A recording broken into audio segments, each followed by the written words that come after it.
ఆచార్య ఎన్. G. Ranga వ్యవసాయ విశ్వవిద్యాలయంలో B S. C. Honours agriculture, B.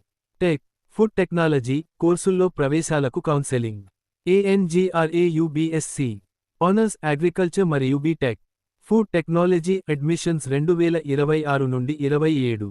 Guntur, రాష్ట్రంలో వ్యవసాయ విద్యను అభ్యసించి, వ్యవసాయ రంగంలో ఉన్నత విద్యతో పాటు, మెరుగైన ఉపాధి అవకాశాలను అందిపుచ్చుకోవాలని ఆశిస్తున్న విద్యార్థులకు ఆచార్య ఎన్. జి. రంగా వ్యవసాయ విశ్వవిద్యాలయం మరో కీలక అవకాశాన్ని కల్పించింది. విద్యా సంవత్సరం 2026 నుండి 27కు సంబంధించి B S. C. Honours agriculture, B. Tech, food technology కోర్సుల్లో ప్రవేశాల కోసం కౌన్సెలింగ్ నిర్వహించనున్నట్లు విశ్వవిద్యాలయం ప్రకటించింది.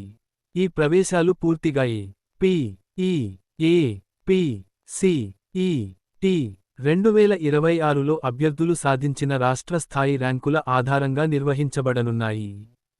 ప్రభుత్వానికి చెందిన రాజ్యాంగ కళాశాలలు, విశ్వవిద్యాలయ పరిధిలోని కళాశాలలు, అలాగే అనుబంధ వ్యవసాయ కళాశాలల్లో అందుబాటులో ఉన్న సీట్లను ఈ కౌన్సెలింగ్ ద్వారా భర్తీ చేయనున్నారు. అర్హత కలిగిన అభ్యర్థులు మాత్రమే ఈ ప్రవేశ ప్రక్రియలో పాల్గొనే అవకాశం ఉంటుందని, ప్రవేశాల ప్రక్రియ పూర్తిగా మెరిట్, రిజర్వేషన్ నిబంధనలు, రాష్ట్ర ప్రభుత్వ మార్గదర్శకాల ప్రకారం నిర్వహించబడుతుందని విశ్వవిద్యాలయం వెల్లడించింది. ఈ ప్రవేశాల కింద రాష్ట్రంలోని పలు ప్రభుత్వ వ్యవసాయ కళాశాలలు, ఫుడ్ సైన్స్ అండ్ టెక్నాలజీ కళాశాలలు, అలాగే అనుబంధ వ్యవసాయ కళాశాలల్లో సీట్లను భర్తీ చేయనున్నారు. B S. C. Honours agriculture course Bapatla, Naira, Rajamahendravaram, Tirupati, Mahanandi, Udayagiri, Pulivendula ప్రాంతాల్లో ఉన్న ప్రభుత్వ వ్యవసాయ కళాశాలల్లో అందుబాటులో ఉండగా, B. Tech, food technology course బాపట్లలోని doctor N. T R. College of food science and technology, అలాగే Pulivendula food science and technology కళాశాలలో అందుబాటులో ఉంటుంది. అదేవిధంగా శ్రీకాకుళం, ప్రకాశం, వై.ఎస్.ఆర్. కడప, అనంతపురం జిల్లాల్లో ఉన్న అనుబంధ వ్యవసాయ కళాశాలల్లో కూడా ప్రవేశాలు నిర్వహించనున్నారు. రాష్ట్రంలోని వివిధ ప్రాంతాలకు చెందిన విద్యార్థులు తమ అర్హతలకు అనుగుణంగా, అందుబాటులో ఉన్న కళాశాలలను వెబ్ ఆప్షన్ల ద్వారా ఎంపిక చేసుకునే అవకాశం కల్పించారు. సీట్ల వివరాలను పరిశీలిస్తే, బి.ఎస్. సి. ఆనర్స్ అగ్రికల్చర్ కోర్సుకు ప్రభుత్వ కళాశాలల్లో మొత్తం 980 సీట్లు అందుబాటులో ఉండగా, అనుబంధ వ్యవసాయ కళాశాలల్లో 504 సీట్లు ఉన్నాయి. బి.టెక్, ఫుడ్ టెక్నాలజీ కోర్సుకు మొత్తం 73 సీట్లు కేటాయించారు. అంతేకాకుండా, ఆర్థికంగా బలహీన వర్గాలకు చెందిన అభ్యర్థుల కోసం అదనంగా 10% సూపర్ న్యూమరరీ సీట్లు కూడా కేటాయించినట్లు విశ్వవిద్యాలయం వెల్లడించింది. ప్రభుత్వ కళాశాలల్లో ఉన్న సీట్లలో ఐ.సి.ఏ.ఆర్. కోటాకు సంబంధించిన సీట్లు కూడా భాగంగా ఉండనున్నాయి. అనుబంధ వ్యవసాయ కళాశాలల్లో ఉన్న సీట్లు కేటగిరీ ఏ కింద ప్రత్యేక ఫీజు విధానంతో భర్తీ చేయబడతాయని అధికారులు స్పష్టం చేశారు. దీంతో రాష్ట్రవ్యాప్తంగా వేలాది మంది విద్యార్థులకు వ్యవసాయ విద్యను అభ్యసించే అవకాశం లభించనుంది. అభ్యర్థుల ఎంపిక పూర్తిగా ఏ.పి.ఈ.ఏ.పి.సి.ఈ.టి 2026లో సాధించిన రాష్ట్ర స్థాయి ర్యాంకు ఆధారంగానే జరుగుతుంది.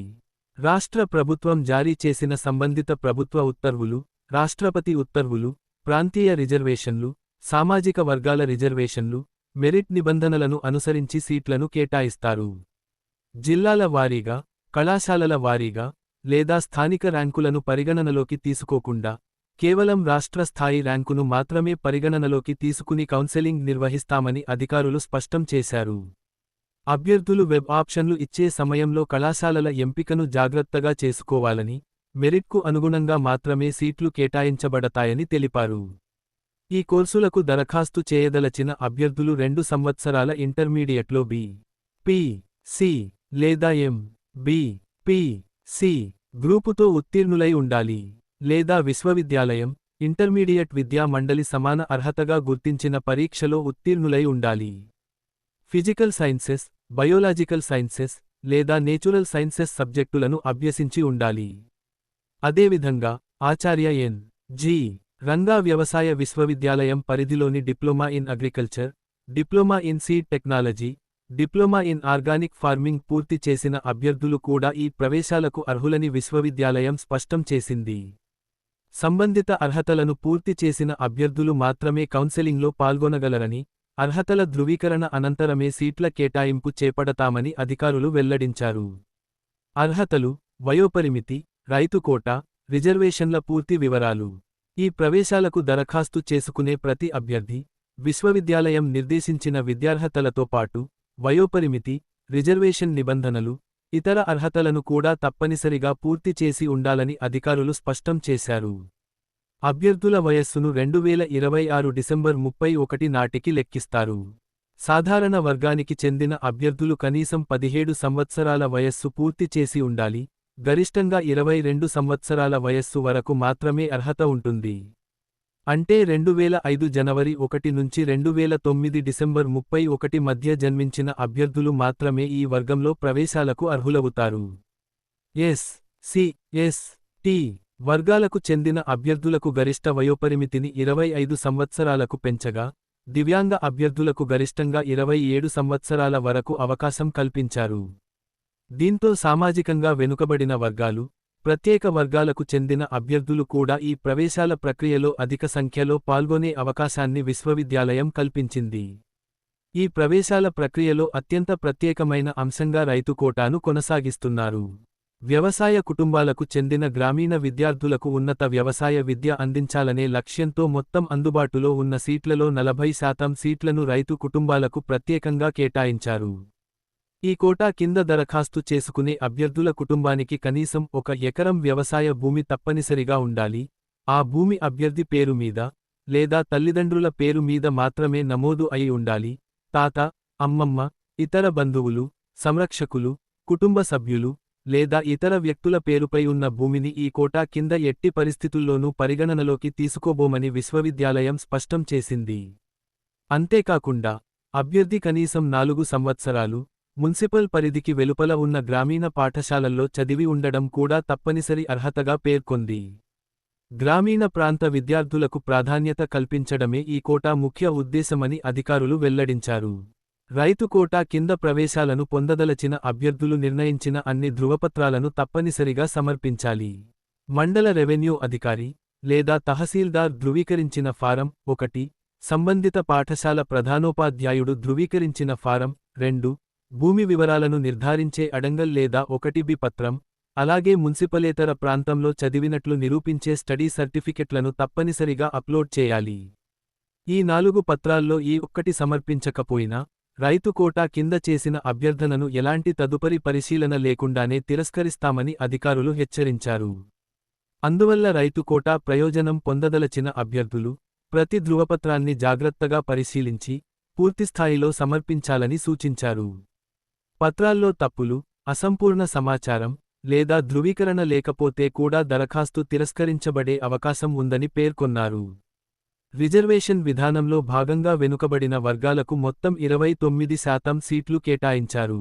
ఇందులో బి, సి, ఏ అభ్యర్థులకు 7%, బి, సి, బి అభ్యర్థులకు 10%, బి, సి, సి అభ్యర్థులకు 1%, బి, సి, డి అభ్యర్థులకు 7%, బి, సి, ఈ అభ్యర్థులకు 4% రిజర్వేషన్ అమలు చేయనున్నారు. అలాగే షెడ్యూల్డ్ కులాలకు ఉపవర్గీకరణ ప్రకారం ఎస్, సి 1కు 1%, ఎస్, సి 2కు 6.5%, ఎస్, సి 3కు 7.5% రిజర్వేషన్ వర్తిస్తుంది. ఎస్, టి వర్గానికి మొత్తం 6% సీట్లు కేటాయించారు. రాష్ట్ర ప్రభుత్వం అమలు చేస్తున్న తాజా ఉపవర్గీకరణ నిబంధనల ప్రకారమే ఈ రిజర్వేషన్లు అమలులో ఉంటాయని, సంబంధిత ప్రభుత్వ ఉత్తర్వుల ప్రకారమే సీట్ల కేటాయింపు జరుగుతుందని విశ్వవిద్యాలయం స్పష్టం చేసింది.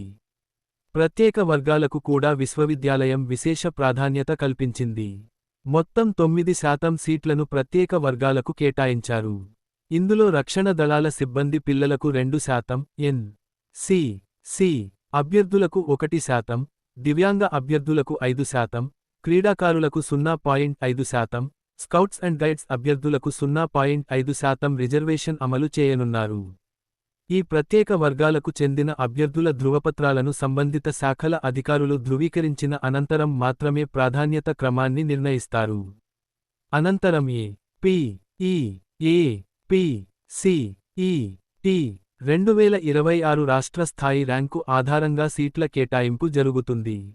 ప్రత్యేక వర్గాల కౌన్సెలింగ్ సంబంధిత అధికారుల సమక్షంలోనే నిర్వహించబడుతుందని, ధృవపత్రాల పరిశీలన అనంతరం మాత్రమే రిజర్వేషన్ ప్రయోజనం కల్పించబడుతుందని విశ్వవిద్యాలయం వెల్లడించింది.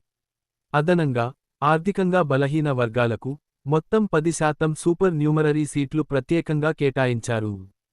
ప్రతి రిజర్వేషన్ వర్గంలో మహిళా అభ్యర్థులకు మూడింట ఒక వంతు, అంటే 33.1/3% సీట్లు ప్రత్యేకంగా రిజర్వ్ చేశారు. స్థానిక అభ్యర్థులకు కూడా అత్యధిక ప్రాధాన్యత కల్పిస్తూ, ప్రభుత్వ కళాశాలలు, అనుబంధ కళాశాలల్లో అందుబాటులో ఉన్న సీట్లలో 85% స్థానిక అభ్యర్థులకే కేటాయిస్తారు. ఇందులో ఆంధ్ర విశ్వవిద్యాలయ ప్రాంతానికి 65.62%, శ్రీ వెంకటేశ్వర విశ్వవిద్యాలయ ప్రాంతానికి 34.38% నిష్పత్తిలో సీట్లు కేటాయించనుండగా, మిగిలిన 15% సీట్లను స్థానికేతర అభ్యర్థులకు ప్రభుత్వ నిబంధనల ప్రకారం భర్తీ చేయనున్నారు. ఈ విధంగా మెరిట్, ప్రాంతీయ ప్రాధాన్యత, సామాజిక న్యాయం, మహిళా రిజర్వేషన్, ప్రత్యేక వర్గాల రిజర్వేషన్, ఆర్థికంగా బలహీన వర్గాలకు అదనపు సీట్లు వంటి అన్ని అంశాలను సమన్వయం చేస్తూ ప్రవేశాల ప్రక్రియను పారదర్శకంగా నిర్వహించనున్నట్లు విశ్వవిద్యాలయం స్పష్టం చేసింది. కౌన్సెలింగ్ విధానం, నమోదు రుసుము, కళాశాల ఫీజులు, సీట్ల రద్దు పూర్తి వివరాలు. అభ్యర్థులకు సీట్ల కేటాయింపు పూర్తిగా ఏ.పి.ఈ.ఏ.పి.సి.ఈ.టి 2026లో సాధించిన రాష్ట్ర స్థాయి మెరిట్ ర్యాంకు ఆధారంగానే నిర్వహించబడుతుందని విశ్వవిద్యాలయం స్పష్టం చేసింది. రాష్ట్రపతి ఉత్తర్వులు, రాష్ట్ర ప్రభుత్వ రిజర్వేషన్ నిబంధనలు, స్థానిక ప్రాంతాల ప్రాధాన్యత, సామాజిక వర్గాల రిజర్వేషన్లు, ప్రత్యేక వర్గాల రిజర్వేషన్లు, అభ్యర్థులు నమోదు చేసే వెబ్ ఆప్షన్లు, అందుబాటులో ఉన్న సీట్లు, కళాశాలల ప్రాధాన్యత, మెరిట్ క్రమం వంటి అన్ని అంశాలను పరిగణనలోకి తీసుకుని మాత్రమే సీట్ల కేటాయింపు చేపడతారు.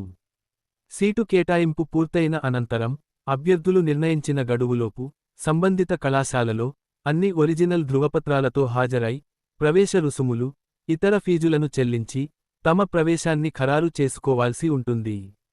నిర్ణీత గడువులోపు కళాశాలలో రిపోర్ట్ చేయని, లేదా ఫీజులు చెల్లించని, లేదా అవసరమైన ధృవపత్రాలు సమర్పించని అభ్యర్థుల సీట్లు స్వయంచాలకంగా ఖాళీ అయినట్లుగా పరిగణించి, తదుపరి విడత ఆన్లైన్ కౌన్సెలింగ్, లేదా అవసరమైతే మాన్యువల్ కౌన్సెలింగ్ ద్వారా ఇతర అర్హులైన అభ్యర్థులకు కేటాయిస్తారు. ఒకసారి సీటు రద్దు అయిన తర్వాత, అదే సీటుపై ఎలాంటి హక్కును అభ్యర్థి కోరలేడని విశ్వవిద్యాలయం స్పష్టం చేసింది. విద్యార్థులకు హాస్టల్ సౌకర్యం కూడా కల్పించనున్నప్పటికీ, అది పూర్తిగా అందుబాటులో ఉన్న వసతి సామర్థ్యాన్ని బట్టి మాత్రమే ఉంటుందని అధికారులు తెలిపారు. ప్రతి కళాశాలలో అందుబాటులో ఉన్న గదుల సంఖ్య, హాస్టల్ సామర్థ్యం, విద్యార్థుల సంఖ్యను పరిగణనలోకి తీసుకుని మాత్రమే హాస్టల్ సీట్లు కేటాయిస్తారు.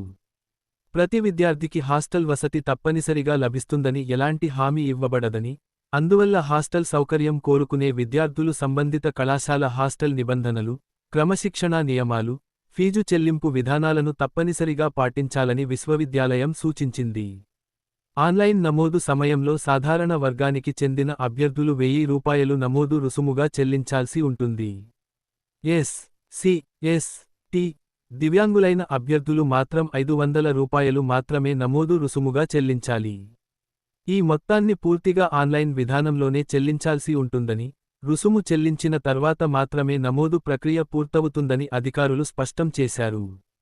నిర్ణయించిన గడువు తేదీ తర్వాత కూడా నమోదు చేసుకునే అవకాశం కల్పించినప్పటికీ, ఆలస్య రుసుము తప్పనిసరిగా వర్తిస్తుంది. ఆలస్యంగా నమోదు చేసుకునే సాధారణ అభ్యర్థులు ₹2000, ఎస్.సి.ఎస్.టి. దివ్యాంగ అభ్యర్థులు ₹1000 ఆలస్య రుసుముగా చెల్లించాల్సి ఉంటుందని విశ్వవిద్యాలయం వెల్లడించింది. అందువల్ల చివరి తేదీ వరకు వేచి ఉండకుండా ముందుగానే నమోదు పూర్తి చేసుకోవాలని అభ్యర్థులకు సూచించింది. ప్రవేశం పొందిన విద్యార్థులు కళాశాలలో చేరే సమయంలో నిర్ణయించిన అన్ని ఫీజులను తప్పనిసరిగా చెల్లించాలి. బి.ఎస్.సి. ఆనర్స్ అగ్రికల్చర్ కోర్సులో ప్రతి సెమిస్టర్కు ట్యూషన్ ఫీజు ₹9,750, ఇతర ప్రత్యేక ఫీజులు ₹19,299, తిరిగి చెల్లించే library deposit ₹2,500, laboratory deposit ₹2,500, hostel deposit ₹9,750, mess advance ₹9,750, hostel establishment ఛార్జీలు ప్రతి నెల ₹1,240, ప్రతి సెమిస్టర్కు హాస్టల్ గది అద్దె 2,500 రూపాయలుగా నిర్ణయించారు. దీంతో ఒక విద్యార్థి ప్రవేశ సమయంలో చెల్లించాల్సిన మొత్తం ప్రారంభ ఫీజు 57,289 రూపాయలుగా ఉంటుంది. ఈ ఫీజులు విశ్వవిద్యాలయం నిర్ణయించిన ప్రస్తుత నిర్మాణం ప్రకారమే అమలులో ఉంటాయని అధికారులు తెలిపారు. అదే విధంగా బి.టెక్ ఫుడ్ టెక్నాలజీ కోర్సులో ప్రతి సెమిస్టర్కు ట్యూషన్ ఫీజు 9,750 రూపాయలు, ప్రత్యేక ఫీజులు 20,539 రూపాయలు, లైబ్రరీ డిపాజిట్ 2,500 రూపాయలు, ల్యాబొరేటరీ డిపాజిట్ 2,500 రూపాయలు, హాస్టల్ డిపాజిట్ 9,750 రూపాయలు, మెస్ అడ్వాన్స్ 9,750 రూపాయలు, హాస్టల్ ఎస్టాబ్లిష్మెంట్ ఛార్జీలు ప్రతి నెల 1,240 రూపాయలు, ప్రతి సెమిస్టర్కు హాస్టల్ గది అద్దె 2,500 రూపాయలుగా నిర్ణయించారు. ఈ కోర్సులో చేరే విద్యార్థులు ప్రారంభంలో మొత్తం 58,529 రూపాయలు చెల్లించాల్సి ఉంటుందని విశ్వవిద్యాలయం వెల్లడించింది. ప్రవేశం పొందిన అనంతరం సీటును రద్దు చేసుకోవాలనుకునే అభ్యర్థులకు కూడా ప్రత్యేక నిబంధనలు అమలు చేయనున్నారు. విద్యా సంవత్సరం 2026 నుండి 27 ప్రవేశాల ప్రక్రియ పూర్తికాకముందే సీటును రద్దు చేసుకుంటే 5,350 రూపాయలు ప్రాసెసింగ్ రుసుమును మినహాయించి మిగిలిన చెల్లించిన ఫీజును తిరిగి చెల్లిస్తారు. అయితే ప్రవేశాల ప్రక్రియ పూర్తయిన తర్వాత సీటును రద్దు చేసుకుంటే తిరిగి చెల్లించే డిపాజిట్లను మినహాయించి ఇప్పటికే చెల్లించిన ఇతర అన్ని ఫీజులు జప్తు చేయబడతాయి. అదనంగా సాధారణ వర్గానికి చెందిన అభ్యర్థులు 5,350 రూపాయలు, ఎస్.సి., ఎస్.టి., దివ్యాంగ అభ్యర్థులు 2,670 రూపాయలు సీటు రద్దు రుసుముగా చెల్లించాల్సి ఉంటుందని అధికారులు స్పష్టం చేశారు. అందువల్ల అభ్యర్థులు కళాశాల, కోర్సు ఎంపికలో పూర్తి అవగాహనతో నిర్ణయం తీసుకోవాలని, ప్రవేశం పొందిన తర్వాత అనవసరంగా సీటును రద్దు చేసుకోవద్దని, రద్దు నిబంధనలను ముందుగానే పూర్తిగా పరిశీలించాలని విశ్వవిద్యాలయం సూచించింది. అసలు ధృవపత్రాలు, ధృవీకరణ ప్రక్రియ, అభ్యర్థులకు కీలక సూచనలు, ప్రవేశ నిబంధనల పూర్తి వివరాలు. కౌన్సెలింగ్ ప్రక్రియలో సీటు కేటాయింపు పొందిన ప్రతి అభ్యర్థి, సంబంధిత కళాశాలలో చేరే సమయంలో అన్ని అసలు ధృవపత్రాలను తప్పనిసరిగా సమర్పించాలని ఆచార్య ఎన్. జి. రంగా వ్యవసాయ విశ్వవిద్యాలయం స్పష్టం చేసింది. ఆన్లైన్లో అప్లోడ్ చేసిన ధృవపత్రాలకు, ఒరిజినల్ పత్రాలకు మధ్య ఎలాంటి తేడాలు ఉండకూడదని, ధృవీకరణ సమయంలో విద్యార్హతలు, జనన తేదీ, కుల ధృవపత్రం, స్థానికత, ప్రత్యేక వర్గాలకు సంబంధించిన ధృవపత్రాలు, రైతు కోటా పత్రాలు, ఇతర అవసరమైన అన్ని వివరాలను అధికారులు క్షుణ్ణంగా పరిశీలిస్తారని పేర్కొంది. సమర్పించిన వివరాల్లో తప్పుడు సమాచారం, అసంపూర్ణ సమాచారం, నకిలీ ధృవపత్రాలు లేదా అర్హతలకు విరుద్ధమైన వివరాలు గుర్తించినట్లయితే అభ్యర్థి సీటును వెంటనే రద్దు చేయడంతో పాటు భవిష్యత్తులో విశ్వవిద్యాలయం నిర్వహించే ప్రవేశ ప్రక్రియల నుంచి కూడా అనర్హులుగా ప్రకటించే అవకాశం ఉంటుందని హెచ్చరించింది.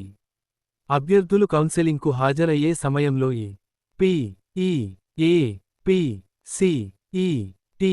2026 rank card, hall ticket, SC. లేదా సమాన అర్హత కలిగిన జనన తేదీ ధృవీకరణ పత్రం, ఇంటర్మీడియట్ లేదా సమాన అర్హత మార్కుల మెమోలు, స్టడీ సర్టిఫికెట్లు, ట్రాన్స్ఫర్ సర్టిఫికెట్, కుల ధృవపత్రం, ఈ.డబ్ల్యూ.ఎస్. ధృవపత్రం, ప్రత్యేక వర్గాలకు సంబంధించిన ధృవపత్రాలు, రైతు కోటా అభ్యర్థులకు అవసరమైన అన్ని ఫారాలు, భూమి పత్రాలు, అలాగే ఇతర సంబంధిత ఒరిజినల్ ధృవపత్రాలను వెంట తీసుకురావాలని అధికారులు సూచించారు. ఏ ఒక్క అసలు ధృవపత్రం సమర్పించకపోయినా ప్రవేశం నిలిపివేయబడే అవకాశం ఉంటుందని కూడా స్పష్టం చేశారు. ఆన్లైన్ నమోదు సమయంలో అభ్యర్థులు నమోదు చేసే వ్యక్తిగత వివరాలు, మొబైల్ నంబర్, ఈమెయిల్ చిరునామా వివరాలు, విద్యార్హతలు, రిజర్వేషన్ సమాచారం వంటి ప్రతి అంశాన్ని పూర్తిగా పరిశీలించి మాత్రమే సమర్పించాలని విశ్వవిద్యాలయం సూచించింది. ఒకసారి దరఖాస్తు సమర్పించిన తర్వాత నమోదు చేసిన వివరాల్లో మార్పులు చేసుకునే అవకాశం చాలా పరిమితంగా ఉండవచ్చని, అందువల్ల దరఖాస్తు సమర్పించే ముందు ప్రతి వివరాన్ని పలుమార్లు పరిశీలించడం అవసరమని పేర్కొంది. అభ్యర్థులు తమ నమోదిత మొబైల్ నంబర్, ఈమెయిల్ చిరునామాను ప్రవేశ ప్రక్రియ పూర్తయ్యే వరకు యథాతథంగా కొనసాగించాలని కూడా సూచించింది. ప్రవేశాల ప్రక్రియకు సంబంధించిన ప్రతి సమాచారం, కౌన్సెలింగ్ షెడ్యూల్, వెబ్ ఆప్షన్ల తేదీలు, సీట్ల కేటాయింపు వివరాలు, ధృవపత్రాల పరిశీలన, తదుపరి సూచనలు, ప్రవేశాల తుది జాబితా వంటి అన్ని ప్రకటనలను అభ్యర్థులు నిరంతరం పరిశీలిస్తూ ఉండాలని విశ్వవిద్యాలయం సూచించింది. కౌన్సెలింగ్కు గైర్హాజరైన అభ్యర్థులకు ప్రత్యేక అవకాశం కల్పించబడదని, నిర్ణయించిన తేదీలు, సమయాలను తప్పనిసరిగా పాటించాలని అధికారులు తెలిపారు. విశ్వవిద్యాలయం అవసరమైతే ప్రవేశ నిబంధనల్లో మార్పులు చేయడానికి, సీట్ల సంఖ్యను పెంచడానికి లేదా తగ్గించడానికి, ఏదైనా కోర్సును రద్దు చేయడానికి, లేదా ప్రభుత్వ మార్గదర్శకాల మేరకు ప్రవేశ విధానంలో సవరణలు చేయడానికి పూర్తి అధికారాన్ని కలిగి ఉంటుందని నోటిఫికేషన్లో స్పష్టం చేసింది. ప్రభుత్వ ఉత్తర్వులు, న్యాయస్థానాల ఆదేశాలు, లేదా పరిపాలనా కారణాల వల్ల ప్రవేశ ప్రక్రియలో మార్పులు చోటు చేసుకున్నా, వాటిని అభ్యర్థులు తప్పనిసరిగా పాటించాల్సి ఉంటుందని పేర్కొంది. ప్రవేశాలకు సంబంధించి విశ్వవిద్యాలయం తీసుకునే నిర్ణయమే తుది నిర్ణయంగా పరిగణించబడుతుందని కూడా వెల్లడించింది. అభ్యర్థులకు ఏవైనా సందేహాలు, సాంకేతిక సమస్యలు, ధృవపత్రాల సమర్పణకు సంబంధించిన ఇబ్బందులు, లేదా ప్రవేశ ప్రక్రియకు సంబంధించిన ఇతర అంశాలపై సహాయం అవసరమైతే, విశ్వవిద్యాలయం ఏర్పాటు చేసిన హెల్ప్డెస్క్ను కార్యాలయ పనివేళల్లో సంప్రదించాలని అధికారులు సూచించారు. ప్రవేశాలకు సంబంధించిన ప్రతి దశను జాగ్రత్తగా పరిశీలిస్తూ, నిర్ణయించిన గడువులను పాటిస్తూ, అవసరమైన అన్ని ధృవపత్రాలను సిద్ధంగా ఉంచుకుని కౌన్సెలింగ్లో పాల్గొంటే మాత్రమే సీటు పొందే అవకాశం ఉంటుందని, అభ్యర్థులు ఎలాంటి నిర్లక్ష్యం చేయకుండా మొత్తం ప్రవేశ ప్రక్రియను పూర్తి చేయాలని విశ్వవిద్యాలయం సూచించింది. ప్రైవేట్ యూనివర్సిటీల్లో బి.ఎస్.సి. ఆనర్స్ వ్యవసాయ కోర్సు ప్రవేశాలకు మార్గదర్శకాలు విడుదల. ఆచార్య ఎన్.జి. రంగ వ్యవసాయ విశ్వవిద్యాలయం 2026 నుండి 27 విద్యా సంవత్సరానికి సంబంధించి ప్రైవేట్ యూనివర్సిటీలలోని బి.ఎస్.సి. ఆనర్స్ వ్యవసాయ కోర్సుల్లో ప్రభుత్వ కోటా సీట్ల భర్తీ కోసం సమగ్ర సమాచార పుస్తకాన్ని విడుదల చేసింది. ఈ కౌన్సెలింగ్ ద్వారా శ్రీ సత్యసాయి జిల్లా గోరంట్లలోని Bharatiya engineering science and technology innovation university, తిరుపతిలోని మోహన్ బాబు యూనివర్సిటీ, అన్నమయ్య జిల్లాలోని రాజంపేట అన్నమాచార్య యూనివర్సిటీ, రాజమహేంద్రవరంలోని గోదావరి గ్లోబల్ యూనివర్సిటీలలో ప్రవేశాలు నిర్వహించనున్నట్లు పేర్కొంది. ఈ కౌన్సెలింగ్ పూర్తిగా ప్రభుత్వ కోటా, కన్వీనర్ కోటా సీట్లకు మాత్రమే వర్తిస్తుందని, మిగిలిన అంశాలు ఆయా ప్రైవేట్ యూనివర్సిటీల పరిధిలోనే ఉంటాయని స్పష్టం చేసింది. విశ్వవిద్యాలయం విడుదల చేసిన వివరాల ప్రకారం, గోరంట్లలోని Bharatiya engineering science and technology innovation యూనివర్సిటీలో 420 సీట్లు, తిరుపతిలోని మోహన్ బాబు యూనివర్సిటీలో 63 సీట్లు, రాజంపేటలోని అన్నమాచార్య యూనివర్సిటీలో 35 సీట్లు, రాజమహేంద్రవరంలోని గోదావరి గ్లోబల్ యూనివర్సిటీలో 35 సీట్లు అందుబాటులో ఉన్నాయి. ఈ 4 ప్రైవేట్ యూనివర్సిటీలకు ఆచార్య ఎన్.జి. రంగ వ్యవసాయ విశ్వవిద్యాలయంతో ఎలాంటి అనుబంధం లేదని, రాష్ట్ర ప్రభుత్వం జారీ చేసిన ఉత్తర్వుల మేరకు, ప్రభుత్వ కోటా సీట్లకు మాత్రమే ప్రవేశ ప్రక్రియను నిర్వహిస్తున్నట్లు అధికారులు తెలిపారు. ప్రభుత్వ ఉత్తర్వుల ప్రకారం, రాష్ట్రంలోని ప్రైవేట్ యూనివర్సిటీలలో వ్యవసాయ సంబంధిత కోర్సులకు ప్రభుత్వ కోటా సీట్ల భర్తీని, రాష్ట్ర వ్యవసాయ విశ్వవిద్యాలయం, ఇతర రాష్ట్ర విశ్వవిద్యాలయాల్లో నిర్వహించే సాధారణ కౌన్సెలింగ్తో పాటు నిర్వహించనుంది. రాష్ట్ర ప్రభుత్వం లేదా ప్రభుత్వం అధీకృత సంస్థలు నిర్వహించే కామన్ ఎంట్రన్స్ టెస్ట్లో సాధించిన ర్యాంకుల ఆధారంగానే అభ్యర్థులకు సీట్లు కేటాయించబడతాయి. కౌన్సెలింగ్ ప్రక్రియ పూర్తయిన తర్వాత, విద్యా సంబంధిత, పరిపాలనా సంబంధిత, ఇతర అంశాలపై తలెత్తే వివాదాలకు ఆచార్య ఎన్.జి. రంగ వ్యవసాయ విశ్వవిద్యాలయం బాధ్యత వహించదని, అలాంటి అంశాలు ఆయా ప్రైవేట్ యూనివర్సిటీల పరిధిలోనే పరిష్కరించుకోవాల్సి ఉంటుందని బ్రోచర్లో స్పష్టంగా పేర్కొన్నారు. అలాగే, ప్రభుత్వ కోటాకు సంబంధించిన 2 విడతల ఆన్లైన్ కౌన్సెలింగ్ ప్రక్రియ పూర్తయిన అనంతరం కూడా ఏవైనా సీట్లు మిగిలి ఉంటే, ఆ సీట్లను ఉన్నత విద్యా మండలి మార్గదర్శకాల ప్రకారం ఆయా ప్రైవేట్ యూనివర్సిటీలకు అప్పగిస్తారని అధికారులు వెల్లడించారు. అందువల్ల, అర్హత కలిగిన అభ్యర్థులు నిర్ణీత గడువులోపు దరఖాస్తు చేసుకుని, కౌన్సెలింగ్ ప్రక్రియలో పాల్గొని, తమకు నచ్చిన కళాశాలలకు వెబ్ ఆప్షన్లు నమోదు చేసుకోవాలని సూచించారు. విద్యార్హతలు, వయోపరిమితి, రైతు కోటా అర్హతలు ఖరారు. 2026 నుండి 27 విద్యా సంవత్సరానికి ప్రైవేట్ యూనివర్సిటీల్లో నిర్వహించనున్న బి.ఎస్.సి. ఆనర్స్ వ్యవసాయ కోర్సు ప్రవేశాలకు సంబంధించి, విద్యార్హతలు, వయోపరిమితి, రైతు కోటా నిబంధనలను ఆచార్య ఎన్.జి. రంగ వ్యవసాయ విశ్వవిద్యాలయం స్పష్టంగా వెల్లడించింది. ఈ కోర్సులో ప్రవేశం పొందాలనుకునే అభ్యర్థులు, ఆంధ్రప్రదేశ్ ఇంటర్మీడియట్ విద్యామండలి నిర్వహించిన 2 ఏళ్ల ఇంటర్మీడియట్ బై. పి. సి లేదా M.Pc కోర్సులో ఉత్తీర్ణులై ఉండాలని, లేదా విశ్వవిద్యాలయం సమాన అర్హతగా గుర్తించిన ఇతర పరీక్షల్లో ఉత్తీర్ణత సాధించి ఉండాలని తెలిపింది. అభ్యర్థులు ఫిజికల్ సైన్సెస్, బయోలాజికల్ లేదా నేచురల్ సైన్సెస్ వంటి సబ్జెక్టులను అభ్యసించి ఉండాల్సి ఉంటుందని, అలాగే ఆచార్య ఎన్.జి. రంగ వ్యవసాయ విశ్వవిద్యాలయానికి చెందిన వ్యవసాయ diploma, seed technology diploma, organic farming diploma పూర్తి చేసిన విద్యార్థులు కూడా ప్రవేశాలకు అర్హులని పేర్కొంది. వయోపరిమితికి సంబంధించి 2026 డిసెంబర్ 31 నాటికి సాధారణ వర్గానికి చెందిన అభ్యర్థులు కనీసం 17 సంవత్సరాలు పూర్తి చేసి ఉండాలని, గరిష్టంగా 22 సంవత్సరాలు మించకూడదని స్పష్టం చేసింది. అంటే 2005 జనవరి 1 నుంచి 2009 డిసెంబర్ 31 మధ్య జన్మించిన వారు మాత్రమే ఈ విభాగంలో అర్హులు అవుతారు.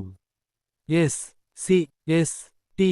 అభ్యర్థులకు గరిష్ట వయోపరిమితిని 25 సంవత్సరాలకు పెంచగా, దివ్యాంగులకు 27 సంవత్సరాల వరకు సడలింపు కల్పించారు. ఇందుకు అనుగుణంగా నిర్ణీత తేదీల మధ్య జన్మించిన వారే ప్రవేశాలకు అర్హులుగా పరిగణించబడతారని విశ్వవిద్యాలయం పేర్కొంది. ఈ ప్రవేశాల్లో రైతు కుటుంబాలకు ప్రత్యేకంగా 40% సీట్లను కేటాయించినట్లు బ్రోచర్లో వెల్లడించారు. వ్యవసాయ కుటుంబాలకు చెందిన అభ్యర్థులు ఈ కోటాలో దరఖాస్తు చేసుకోవాలంటే, కనీసం 1 ఎకరం వ్యవసాయ భూమి కుటుంబ పేరుపై లేదా అభ్యర్థి పేరుపై ఉండాలని, తాత, అమ్మమ్మ, తాతయ్య, బంధువులు, సంరక్షకుల పేర్లపై ఉన్న భూమిని పరిగణనలోకి తీసుకోబోమని స్పష్టం చేశారు. అలాగే, అభ్యర్థి మొదటి తరగతి నుంచి ఇంటర్మీడియట్ వరకు కనీసం 4 సంవత్సరాలు మున్సిపల్ పరిధికి వెలుపల ఉన్న పాఠశాలల్లో చదివి ఉండాలని, గ్రామీణ ప్రాంతానికి చెందిన విద్యార్థులకే ఈ కోటా వర్తిస్తుందని పేర్కొన్నారు. రిజర్వేషన్లు, ప్రత్యేక కోటాలు, మహిళలకు ప్రాధాన్యం. 2026 నుండి 27 విద్యా సంవత్సరానికి బి.ఎస్.సి. ఆనర్స్ వ్యవసాయ కోర్సుల్లో ప్రవేశాలకు సంబంధించి రాష్ట్ర ప్రభుత్వం అమలు చేస్తున్న రిజర్వేషన్ విధానాన్ని పూర్తిస్థాయిలో అనుసరిస్తామని, ప్రతి వర్గానికి ప్రభుత్వం నిర్దేశించిన శాతం మేర సీట్లను కేటాయిస్తామని ఆచార్య ఎన్.జి. రంగ వ్యవసాయ విశ్వవిద్యాలయం స్పష్టం చేసింది. వెనుకబడిన తరగతుల అభ్యర్థులకు మొత్తం 29% రిజర్వేషన్ కల్పించనున్నట్లు, ఇందులో బి.సి.ఏకు 7%, బి.సి.బికు 10%, బి.సి.సికు 1%, బి.సి.డికు 7%, బి.సి.ఈకు 4% చొప్పున సీట్లు కేటాయించనున్నట్లు తెలిపింది. అదేవిధంగా ఎస్.సి. ఉపవర్గీకరణ నిబంధనల ప్రకారం ఎస్.సి.1కు 1%, ఎస్.సి.2కు 6.5%, ఎస్.సి.3కు 7.5% రిజర్వేషన్ వర్తిస్తుందని, ఈ కేటాయింపులు రాష్ట్ర ప్రభుత్వం అమల్లోకి తీసుకొచ్చిన తాజా నిబంధనల ప్రకారమే అమలు చేయబడతాయని వివరించింది. అలాగే, ఎస్.టి. అభ్యర్థులకు 6% రిజర్వేషన్ కొనసాగుతుందని పేర్కొంది. అప్లికేషన్లు, హాల్ టికెట్, రిజల్ట్స్ కోసం సంప్రదించండి. Gemini internet, Dhanalakshmi road, Hindupur. ఇలాంటి మరిన్ని అప్డేట్స్ కోసం మా ఛానల్ను సబ్స్క్రైబ్ చేసుకోండి.